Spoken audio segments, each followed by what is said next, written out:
Projections forecast global sea levels to rise between 30 and 130 centimeters by the year 2100.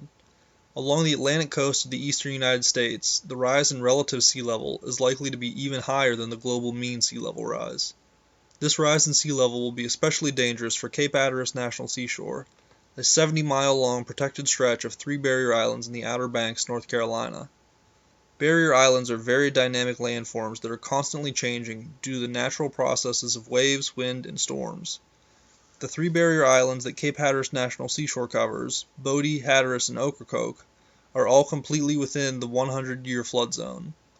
Rising sea levels will encroach on the low-lying barrier islands, and combined with more intense storms, will destroy beach areas and breach through vulnerable portions of the barrier islands to connect the Atlantic Ocean with the Sounds on the other side. These beaches are important nesting and breeding areas for threatened and endangered species such as the piping plover and the loggerhead turtle.